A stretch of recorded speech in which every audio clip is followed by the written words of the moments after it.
షర్మిల పిల్లలకు జగనన్య ఇదెక్కడ విడ్డూరపు వాదనండి. రాఘవరెడ్డి గారు చెప్పండి, అసలు మీరు ఈ 2-3 రోజులుగా జరుగుతున్న ఎందుకు ఎవరి ఒత్తిడి వల్ల విజయమ్మ గారు అట్లా మాట్లాడుతున్నారు? రాచమల్లు గారు అడిగిన కానీ లేదా మీరు కూడా అంతకుముందు రోజు అడిగిన వాటికి కానీ ఏమైనా సమాధానం ఇవ్వకుండా ఏమిటి మొత్తం డైవర్షన్ కింద చూసుకోవాలా, లేకపోతే అసలు ఏమిటి వాళ్ళ ఉద్దేశం ఏమిటి?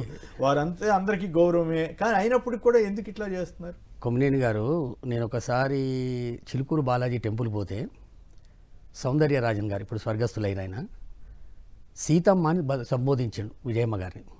ఇంటికి పోతే సీతమ్మలాగా అనిపించింది నాకు రాజశేఖర రెడ్డి గారి సతీమణి అని చెప్పినటువంటి మనస్తత్వం ఉన్నటువంటి అమ్మ. మరి ఆమెను ఎందుకో ఈ మధ్యన అప్పుడప్పుడు మరి రోజు కూడా రాదు పాపం, ఎక్కడ కనబడ్డా జగన్మోహన్ రెడ్డి గారికి మంచిగా కౌగిలించుకుంటుంది, ముద్దిస్తుంది, కొడుకంటే ప్రేమ ఉన్నది. కానీ తల్లిని ఏ బాధలు పెడుతుందో అర్థమైతే లేదు. కానీ మొత్తం మీద అప్పుడప్పుడు ఒక 6 నెలలకో 3 నెలలకో ఒకసారి వచ్చే ప్రయత్నం చేస్తుంది. ఇప్పుడు నిన్న ఒక క్లారిఫికేషన్ ఇదే నిన్న వచ్చింది క్లారిఫికేషన్. ఒక 20 లైన్లో 15 లైన్లో రాసినట్టు దీనికి అడ్వకేట్ తోటి నోటరీ చేయించారు. ఎందుకు అసలు ఈ మతలబ్ ఏందో నాకు, ఏ దుర్మార్గులు ఆమె వెంబడి వాడు ఇట్లా చేపిస్తారో నాకు అర్థమైతలేదు. ఆడ కొందరు దుర్మార్గులు ఉన్నారు, జగన్మోహన్ రెడ్డి గారి నాశనం కోరుకునేటటువంటి దుర్మార్గులు ఆ ఇంటి చుట్టూ ఉన్నారు, ఆ ఇంట్లో ఉన్నారు. అది మా అమ్మ గ్రహిస్తలేదు, మా విజయమ్మ గ్రహిస్తలేదు. ఇంట్లో కూడా చూడండి మీరు, రాసేటప్పుడు కూడా రాజశేఖర రెడ్డి గారి కోరికనట 4 మనుమలట. మీ రాతలు కూడా తప్పులా, 3 మనుమరాండ్లు 1 మనుమడు. ఓహో, వారికి అవును అన్ని ఆస్తులు 4 మనుమలకు సమానంగా. అంటే అది కరెక్ట్ కాదనే దాని అర్థం. మనమళ్ళు అంటే మీరు ఎంత తడబడుతుర్రు, అవును, పచ్చి అబద్ధాలు. ఎక్కడ కూడా మనవాళ్ళకి సంపాదించిన ఆస్తి అయితే అప్పుడు ఆయన వదిలిస్తే వస్తారు, కానీ తండ్రి గారు నువ్వు రాసే రాతలనే తడబడుతుర్రు అంటే మీరు పచ్చి అబద్ధాల కోర్లు. అమ్మతోటి రాపిస్తుర్రు. 3 మన్మరాళ్ళు ఉండ్రు, 1 మన్మడు ఉండు. రాజారెడ్డి అంజలి ఏమో షర్మిలమ్మ పిల్లలైతే హర్షమ్మ వర్షమ్మ వచ్చి భారతమ్మ జగన్మోహన్ రెడ్డి గారి పిల్లలు. 3 ఆడపిల్లలు ఉండ్రు, 1 మన్మడు ఉంటే 4 మన్మలకు రాస్తాను అంటే ఇక్కడనే మీ తడబాటు అర్థమవుతుంది. ఇప్పుడు మనము విజయమ్మ గారిని ప్రశ్నించవలసినటువంటి అవసరం లేదు కొమ్మినేని గారు. అందరికీ అమ్మ, మాకు కూడా అమ్మామే. షర్మిలమ్మ ఇంత దుర్మార్గపు కార్యక్రమాలు ఎందుకు చేస్తుందో ఆమె అర్థం చేసుకోవాలి. ఎలంక అంటది, ఆస్తులు పంపకం కాలేదు ఉంటుంది, ఆస్తులు రిజిస్ట్రేషన్స్ అయిపోయినాయి అంటది. ఎక్కడనైనా షర్మిలమ్మ జగన్మోహన్ రెడ్డి గారు అభివృద్ధి చేసినటువంటి వ్యవస్థలల్లా ఎక్కడనైనా నీ పేరు కానీ, నీ సంతకం కానీ, నీ ఆధార్ కార్డు కానీ నీది ఏమైనా ఉన్నాయా? గాలి మాటలు వద్దిగా. ఎన్ని రోజులు తెలుగు ప్రజల గుండెలను మీరు బాధ పెడతారు? రాజశేఖర రెడ్డి గారిని, జగన్మోహన్ రెడ్డి గారిని ప్రేమించేటోళ్ళు కొన్ని కోట్ల మంది కొమ్మినేని గారు. మీ పంచాయతీ ఏంది ఇది? నీకేం తక్కువ చేసాడు జగన్మోహన్ రెడ్డి గారు? కొనకు తండ్రి లేని పిల్లలకు మేనమామ ఉండాలంటారు. నీ రాక్షస ఆనందం గురించి, నీ రాక్షస బుద్ధితోటి ఆ చంద్రబాబు నాయుడు చేతిలోపల కీలుబొమ్మ అయిపోయి రాయండి. మీరు అఫిడవిట్ ఏమైనా ఉంటే నోటరీ చేసి మొదలు చంద్రబాబు నాయుడుకు రాయండి. మా కుటుంబంలో చిచ్చు పెట్టకని చెప్పి చంద్రబాబు నాయుడుకు రాయమని షర్మిల విజయమ్మ గారిని. ఆ దరిద్రపు ఆనందం వాళ్ళు పొందుతుంటే నీకేం తక్కువైంది? ఇప్పుడు బ్రదర్ అనిల్ కుమార్ గారికి కూడా ఆస్తులు ఉండొచ్చు. ఆయనకు తండ్రి డాక్టరు, డీడీ కాలనీలో ఇల్లుండే, ఆయనకు 3 అన్నదమ్ములు, చందు ఒక ఆయన, మురళి ఒక ఆయన, బ్రదర్ అనిల్ కుమార్ ఒక ఆయన. ఆ 3కి ఆస్తులు ఎట్లా పంచిర్రు? వాళ్ళ పిల్లలకు కూడా ఆస్తులు పంచిండా? ఎక్కడనైనా ప్రపంచంలో తండ్రి ఆస్తి కొడుకుకు బిడ్డకి ఇయ్యంగా చూసినాం మనం, అంతే, ఎక్కువ తక్కువ. నిన్న రాచమల్లు గారు అన్నట్టు జగన్మోహన్ రెడ్డి గారు ఎంత పెద్ద గొప్ప మనసు ఉంటే నీకు ఇన్ని ఆస్తులు ఇవ్వగలిగాడు రాజశేఖర రెడ్డి గారు. ఇవి నా ఆస్తులని గిట్ట జగన్మోహన్ రెడ్డి గారు లేకపోతే భారతమ్మను కూర్చుంటే ఎక్కడన్నా భారతమ్మ బయటికి వచ్చి నా ఆడబిడ్డకు ఆస్తులు ఇవ్వద్దని చెప్పి ఎప్పుడన్నా మాట్లాడిందా? ఇప్పటికెప్పుడన్నా మీ గురించి ఎప్పుడన్నా జగన్మోహన్ రెడ్డి గారు కానీ భారతమ్మ కానీ ఎక్కడన్నా ఒక తప్పు మాట మాట్లాడిరా? ఏం దుర్మార్గపు మాటలు! అన్న పేరుకే కలంకమ్మా. నువ్వు చెల్లేవు. రక్షాబంధన్ రోజు రాఖీ కట్టవలసినటువంటి తల్లివి నువ్వు శాపనార్థాలు పెడతావా? నీకేం తక్కువ ఉంది? 230 కోట్లు వాళ్ళ వ్యవస్థలోకి వెళ్ళి నీకు ఇస్తే అది డివిడెండ్ కింద ఇచ్చింది అంటది మా అమ్మ. ఏనన్నారు 230 కోట్లు ఎవరైనా ఇస్తారా కొమ్మినేని గారు? డివిడెండ్ అంటే షేరు అవన్నీ అక్కడ ఏవో ఉండాలి కదా. ఉండాలి కదా. ఇంకోటి ఎవరెవరు అకౌంట్లోకి వెళ్ళిపోయినాయి ఆ కంపెనీలు ఎవరివి? జగన్మోహన్ రెడ్డి గారి ఉన్నాయి, భారతమ్మవి ఉన్నాయి, హర్షమ్మవి ఉన్నాయి, వర్షమ్మవి ఉన్నాయి. అన్నా వదిన ఆస్తికి వెళ్ళి వచ్చే నీకు పైసలు, కొనకు నీ మేనగోండల పైసలు కూడా నీకు వచ్చానే. ఇవి కాక నీకు ఇంకెన్ని కోట్లు ఇచ్చిండో నీకు తెలియదా? ఎక్కడెక్కడ ఖర్చు పెట్టినామో నీకు తెలియదా? నీ ఎంబడి ఒక 4 నెలలో 3 నెలలో నేను కూడా పార్టీలో పనిచేసినా కదా. బాధ అవుతుంది కొమ్మినేని గారు. మీకేం నువ్వు గతి లేకుంటున్నావు, నీకు ఏమీ లేదు. ఇవాళ హైదరాబాదులో ఎటు చూసినా నీ ఆస్తులు ఉన్నాయి. ఎంతమందికి నువ్వు డెవలప్మెంట్కి ఇచ్చినావో నాకు తెలుసు. నీ ఆస్తులలో ఆస్తులు ఉన్నాయి, అసలేమి అన్ని ఖర్చు అయిపోయినాయేమో రాజకీయ ఏమి లేవు. ఆమె ఆస్తులు ఆమెకు ఉన్నాయి. మరి ఇంకేంటి గొడవ? కొన్ని ఆస్తులు ఒక 50 కోట్లకో 100 కోట్లకో 200 కోట్లకో కొన్ని ఆస్తులు ఆ తెలంగాణ మా అన్న బొమ్మ పెట్టి, తెలంగాణ పేరు పెట్టి, వైఎస్ఆర్ తెలంగాణ టీపీ అని పెట్టి, మా అన్న బొమ్మను తీసుకుపోయి మళ్ళా ఆ సోనియమ్మ కాలకాడేసి ఆ పని చేయడానికి కొన్ని ఆస్తులు అమ్ముకుంది. ఓకే, ఇంకా ఉన్నాయి. ఇంకా ఇబ్బంది ఇవాళ ఈ రాష్ట్ర మంత్రి ఒక బిల్డర్, ఆయనకు 4.5 ఎకరాలు హైదరాబాదు నడిబొడ్డులో నువ్వు డెవలప్మెంట్కి ఇచ్చినవే. కనీసం 400-500 కోట్ల రూపాయలు ఆస్తే అల్లగిట జగన్మోహన్ రెడ్డి గారు నిన్ను పాలడుగుతుండా? ఏడికెళ్ళి సంపాదించినవి ఇవన్నీ? ప్రధాని కుమార్ కూడా ఆస్తులు ఉండేనా? చిన్న క్వార్టర్ అయింది.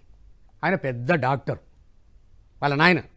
ఓకే, ఈ ఆస్తులన్నీ ఎక్కడికి వెళ్ళి వచ్చినాయి నీకు? ఈ ఆస్తుల గిట్ట జగన్మోహన్ రెడ్డి గారు భాగస్వామ్యం అడుగుతుండా? అరే చిన్నోళ్ళు కూడా రచ్చబండల కాడ అరే ఏం గతి మళ్ళీ పనిది, గిట్లా మాట్లాడుతుందామె అన్నను పట్టుకొని, ఈమెకి ఏం తక్కువ ఉంది, గిన్ని ఆస్తులు ఇచ్చింది. మొన్న మీరు కానీ రాచమల్లి గారు కానీ లిస్టు చదువుతుంటే ఆశ్చర్యమైంది. అక్కడ రైల్వే కోడూరు దగ్గర 90 ఎకరాలని అన్నీ ఇవన్నీ ఉంటే ఇంకేం తక్కువైంది వీళ్ళకి? ఇడుపులపాయలో 51 ఎకరం నీకు ఇచ్చింది వాస్తవం కాదా? అది ఎవరు సంపాదించింది? ఇంకోటి కొమ్మినేని గారు చాలామందికి తెలియంది ఏం దొరకనా, మా రాజశేఖర్ అన్న బిజినెస్లు చేయలే, ఆస్తులు సంపాదించలే ఎక్కువ. అవి పాత ఆస్తులే. గాంధీ భవన్కు కిరాయిలు ఇవ్వడానికి, గాంధీ భవన్కు రంగులు వేపేయడానికి మొదటిసారి పీసీసీ ప్రెసిడెంట్ అయినప్పుడు ఇదే ప్యారడైజ్ దగ్గర ఒక ఎకర భూమి ఉంటే అప్పుడు అమ్మిండు. ఎకర భూమి ఇవాళ 200-300 కోట్ల రూపాయల ఆస్తి. ఆయనకు అటువంటి మహనీయుడు.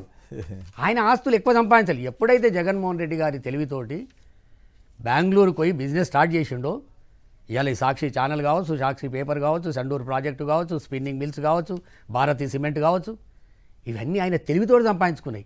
మరి ఇవన్నీ సంపాదించేటప్పుడు మా విజయమ్మ గారి ఇలా చాలా బ్రహ్మాండంగా లెటర్ రాసింది కదా, క్లారిఫికేషన్ ఇచ్చింది కదా. అమ్మా మరి ఇన్ని ఆస్తులు సంపాదిస్తుంటే జగన్మోహన్ రెడ్డి గారి ఆస్తులల్లా రాజశేఖర్ రెడ్డి గారికి ఇవన్నీ కూడా అందరివి అని ఆలోచన ఉన్నప్పుడు ఇందులో ఎందుకు షర్మిలమ్మ గారి పేరు పెట్టలేదు? ఎక్కడనన్నా ఈ జగన్మోహన్ రెడ్డి గారి ఆస్తులలో నీ పేరుందా? బట్టగాల్చి మీరు వేయొద్దు. ప్రజలు తాళ తెలివికల్లో సోషల్ మీడియాలో అందరికీ మరి ఆయన ఆస్తులనే కదా ఆయన్ని జైల్లో పెట్టారు. మరి సగం నిజంగా వాటిలో ఈవిడికి వాటా ఉంటే వీడిని కూడా నిర్బంధించాలి కదా. అసలు నీకు కనీసం సమన్సు నోటీసు సాక్షిగా నన్ను పిలిచిరా?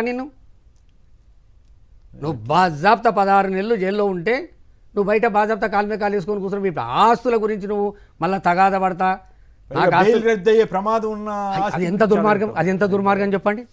జగన్మోహన్ రెడ్డి గారు తెలివితోటి స్టే తెచ్చుకునేప్పటికే నయమైంది. ఇవాళ మళ్ళీ అప్పీల్ పోతారు. ఆ అప్పీళ్ళ కౌంటర్ వేస్తుంటే మళ్ళీ వాళ్ళ ఉస్తాదుకు పంపించేస్తుంది చంద్రబాబు నాయుడుకు. గంట సేపట్లో మొత్తం ఛానళ్ళలో బ్రేకింగ్ వస్తుంది. ఇప్పుడు నిన్నది కూడా చూడండి, విజయమ్మ గారిది TV9లో మిగతా వీటిలలో గంట సేపటి వచ్చినాయి. TV5 కూడా తలిగిండి అప్పుడే. ఇక ఏసుడు వేస్తాను కూడా కదా కనపడకుండా యాంకర్ నేను రోడ్డు మీద నిలబెట్టిండు, ప్రశ్న వేసిడిగా జవాబు వస్తూ ఉంది 15 నిమిషాలు. రైట్. అంటే వీళ్ళు ఎదుటోని చేతుల కీలు బొమ్మలై నేను ఛాలెంజ్ చేస్తున్న కొమ్మినేని గారు, చంద్రబాబు నాయుడుతోటి సునీతమ్మ ప్రత్యక్షంగా 2 సార్లు కలిస్తే పరోక్షంగా 20-25 సార్లు కలిసింది. షర్మిలమ్మ పసుపు రంగు చీర కట్టుకొని పోయి కలిసిన రోజే అన్నీ మాట్లాడుకొని వచ్చింది. షర్మిలమ్మ కొంత తెలివి కల్లది. షర్మిలమ్మ వెంబడి ఒక ఏజెంట్ ఉంటాడు, ఇచ్చుకాలు పుచ్చుకాలు మంచి చెడ్డ వాడు అమెరికాలో ఉంటాడు, అవసరం ఉన్నప్పుడు ఇండియాకు వస్తాడు. వచ్చి ఈమె అన్నీ బ్రదర్ అనిల్ కుమార్ పాపం ఎక్కడ కూడా కనబడడు, ఆ ఇంట్లో కూడా ఎప్పుడు కనబడడు మాకు. నువ్వు రాజశేఖర్ రెడ్డి గారినే కంటతడి పెట్టిస్తువే నీ సొంత విషయంలా. 2 సంవత్సరాలు ఎప్పుడు తిన్నాడో ఎప్పుడు వండుకుండో తెలియదే. బిడ్డ మీద ప్రేమ ఉండాలి, నేను వద్దన్న విజయమ్మ గారికి. కానీ నీ కొడుకు ఏమన్నంటే దేవుడు అంటావు, ఎప్పుడు రావాలి దేవుడు ఎప్పుడు చెప్పాలి? జగన్ కెరక అంటావు. జగన్ గారికి ఎరుకుంది ఏంది? ఆస్తులన్నీ జగన్ గారివే. మీకు ఎంబోయి రాసింది వాస్తవమే. నీవు మంచితనంగా ఉంటే ఆయన ప్రాణమీయనికి కూడా సిద్ధము. నాకు 2 బిడ్డలు గారు 3 బిడ్డలు అని చెప్పిండు పత్రికాముఖంగా. నువ్వు ఇటువంటి కార్యక్రమాలు చేసి ఇటువంటి అబద్ధాలాడి ఇటువంటి శత్రువుల చేతిలో పోయి కీలుబొమ్మ అయితే ఆయనకి ఇంకా గత్యంతరం ఏముంది చెప్పు. ఇవ్వాలటి కూడా జగన్మోహన్ రెడ్డి గారు చేసినటువంటి ఎంఓయూను లీక్ ఇచ్చి చంద్రబాబు నాయుడుకు ఎల్లో మీడియాకి ఇచ్చిన తర్వాత కూడా జగన్మోహన్ రెడ్డి గారు ఓ లెటర్ రాసిండు, అది బహిరంగ ప్రకటన. మనం అనుకున్నాం ఒక్క దగ్గర ఆడినాం, ఒక్క దగ్గర పాడినాం, నిన్నెత్తుకున్నా, నేను ఆడిపించిన, ఈ ప్రేమ ఆప్యాయలతోటి నాకున్న ఆస్తులలో నీకు నేను ఇద్దామనుకున్నా, కానీ మనస్తత్వం మంచిగా లేదు, నువ్వు మారిపోయినావు, నువ్వు చంద్రబాబు నాయుడు చేతిలో కీలుబొమ్మైనావు, కనుక నేను ఇప్పుడు పునరాలించవలసి వచ్చింది అనే మాట చెప్పిండు ఆయన. నేను ఎంఓఈ చేయాలని అబద్ధం ఆడతలేడే. అవును, మీరు ఎందుకింత గురువింద అనే వరకల్లా మీరు తక్కువకి వస్తురు. గుమ్మడికాయలు దొంగ అంటే ఓ తక్కువకి వస్తురు. కొరకు మీరు రాసే రాతలు కూడా 3 మనమరాలు 1 మనమడు ఉంటే 4 మనమల కొని రాస్త్రీ. మీరు భలే పట్టుకున్నారు ఆ పాయింట్. ఓకే, ఒకటి కొమ్మినేని గారు, మనము చీము రక్తం ఉన్న మనుషులము, బంగారం ఏం తినం. ఓకే, మళ్ళీ వీళ్ళిద్దరు కూడా మాట్లాడిన తర్వాత మళ్ళీ కంటిన్యూ చేస్తారు. ఇవాళ 9 వరకు కూడా ఈ షో నడుస్తుంది. రైట్, శివశంకర్ గారు చెప్పండి, ఈ పరిణామాల ప్రభావం ఏమిటి? నిన్న రాచమల్లి గారు అడిగిన వాటికి వారు ఏమైనా సమాధానం ఇవ్వగలిగారా?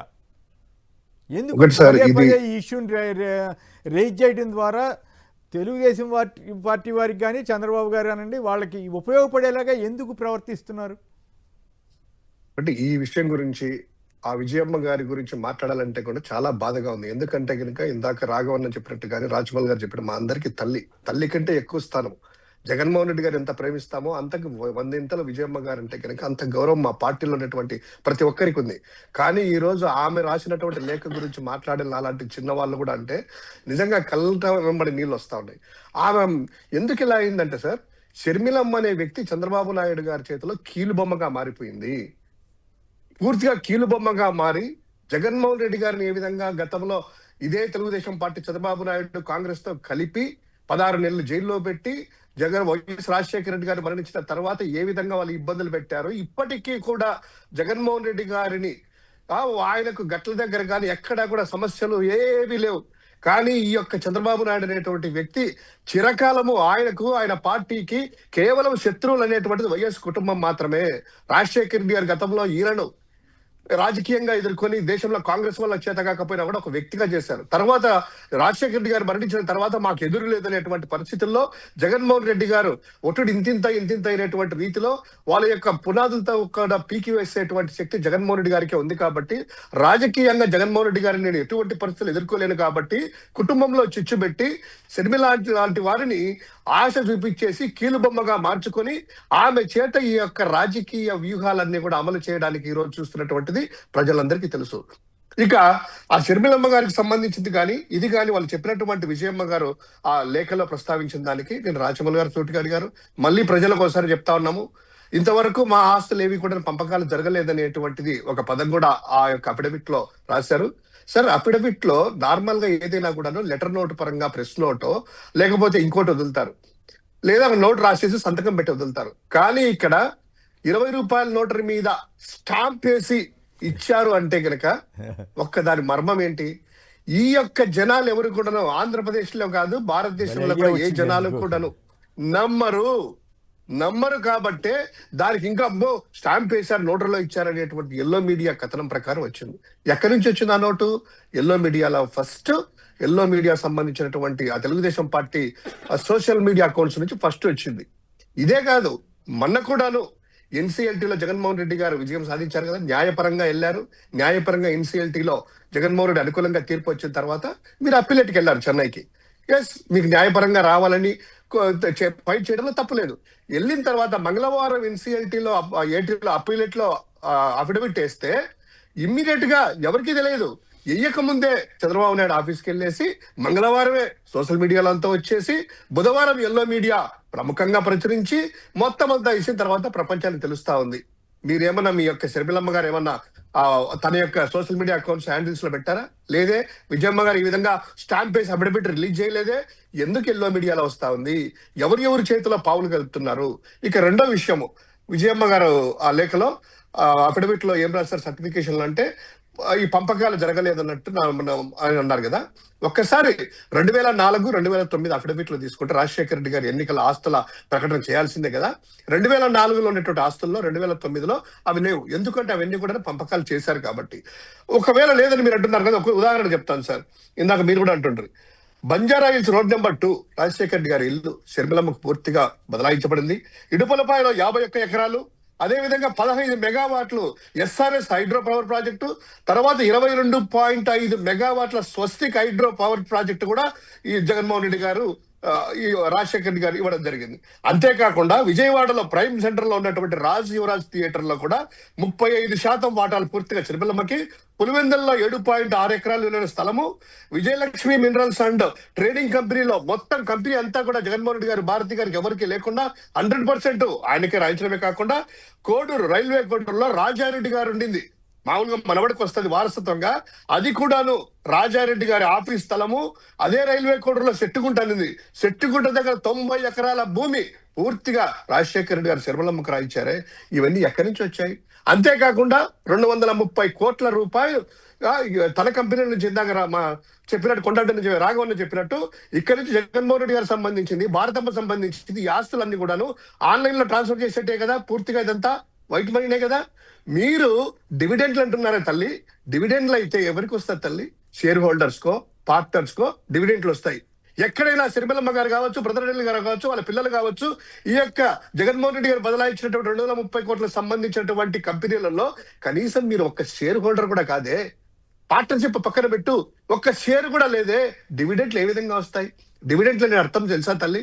ఏదో ఇందాక ఆ తప్పుడు చేసేసి ఆ సంతకం కూడా బలవంతంగా మీ తల్లిగారి చేత పెట్టించావే శర్మిలమ్మ. ఎందుకు ఆమెను కుంగిపోయేటట్లు చేస్తావు శర్మిలమ్మ? మీకు ఇంత నీచంగా దుర్మార్గంగా కలంకితం అన్నకే అంటున్నావే. ఈ రాష్ట్రంలో ఉన్నటువంటి దాదాపు 3 కోట్ల మంది మహిళలకు సొంత అన్నగా ఆరాధ్య దైవంగా భావించే జగన్మోహన్ రెడ్డి గారిని పట్టుకొని శత్రువులు కూడాను అవసరం లేదు, అంతకంటే పెద్ద శత్రువులు ఇంత మాట్లాడుతుంటే ఆ విజయమ్మ గారికి పాపం అవి కూడా టీవీ కూడా ఇంట్లో బంద్ చేశారో ఏమో నాకు తెలియదు. కానీ ఏ వార్తలు తెలియకుండా వెళ్ళి మీరు బలవంతంగా సంతకాలు పెట్టించారా, అసలు అఫిడవిట్ ఆయన చూపించారా ఆమెకు అనేటువంటిది కూడా మాకు అనుమానాలు వస్తా ఉన్నాయి.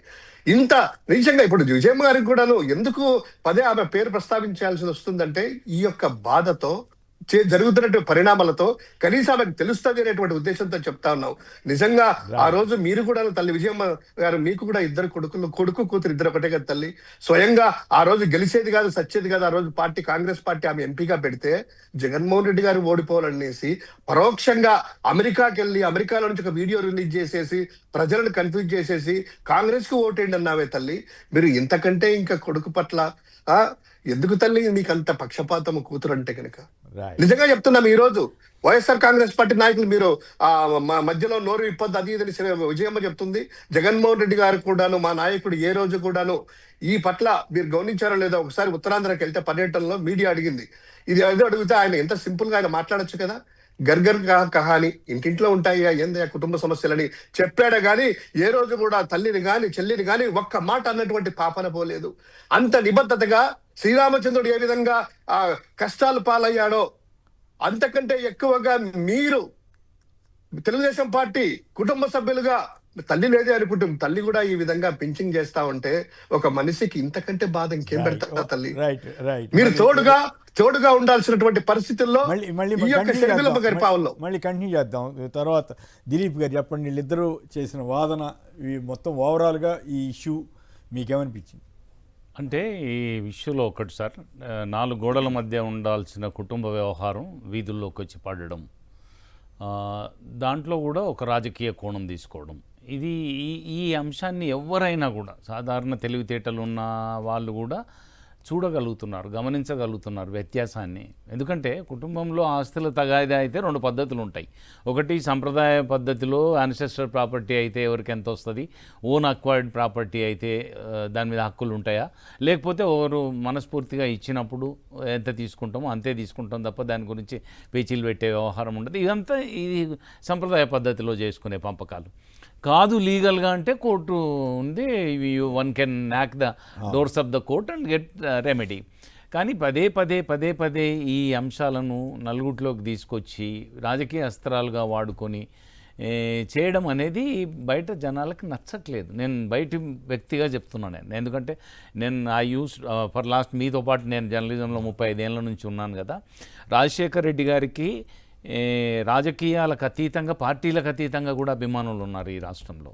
ఆయన ముఖ్యమంత్రిగాను అపోజిషన్లో ఉండి ఒక 26 సంవత్సరాల పాటు నిర్వహించిన, 35 సంవత్సరాల పాటు నిర్వహించిన రాజకీయాల్లో ఆయనకు ఏర్పడ్డ అభిమానులు ఆలోచన చేస్తారు, ఆయన పర్సనల్ లైఫ్ని ప్లస్ రాజకీయ లైఫ్ని.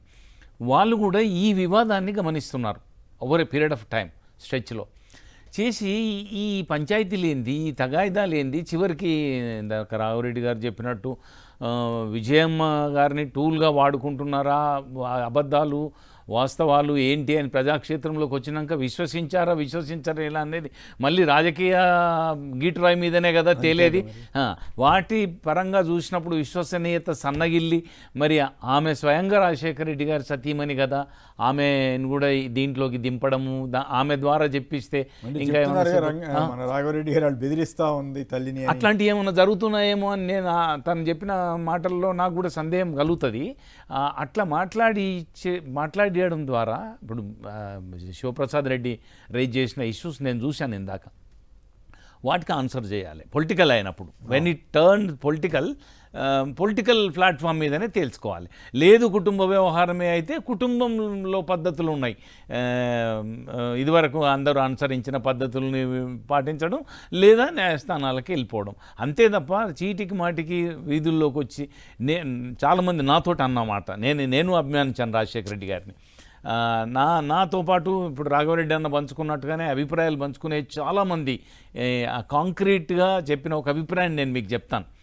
ఇవాళ రాజశేఖర రెడ్డికి ఈ విషయాలన్నీ తెలిస్తే ఆయన ఆత్మకు శోభించినంత ఈ భూమి మీద ఇంకొక వ్యక్తి ఆత్మకు శోభించదు అనే మాట ఒక కామెంట్ ఒక ఆయన చేసినాడు. అట్లాంటి పరిస్థితి ఎందుకు తీసుకొస్తున్నారు? మీకు methods are there, you can do. కానీ అట్లా కాకుండా మాట్లాడుతూ వాళ్ళు అన్నట్టు ఒక ప్లాట్ఫామ్ మీద నుంచి నువ్వు ఏం కంటెంట్ మాట్లాడుతున్నావు, ఎవరికి అనుకూలంగా మాట్లాడుతున్నావు, ఎవరికి వ్యతిరేకంగా మాట్లాడుతున్నావు, దానికి ఈ ఫ్యామిలీ సెంటిమెంట్ని ఎట్లా ఇదంతా కూడా చర్చనీయాంశం అవుతుంది. ఇప్పుడు దాంతోటే కదా ఇప్పుడు నిన్న రాచమల్లి గారు, మరి చంద్రబాబు గారికి 2 చెల్లెలు ఉన్నారు, ఆయన సంపాదించిన ఆస్తిలో వాళ్ళకి ఏమైనా ఇచ్చారా, ఇట్లాంటివన్నీ అడుగుతే సమాధానం చెప్పే పరిస్థితి ఉండాలి. మరి మనకి లేనప్పుడు లీగల్ ఫోరమే ఉంటుంది. లీగల్ ఫోరంలో నడుస్తూనే ఉంది, అది నడుస్తున్నప్పుడు మధ్యలో ఇవన్నీ ఎందుకు? రైట్, ఈ అంశాలు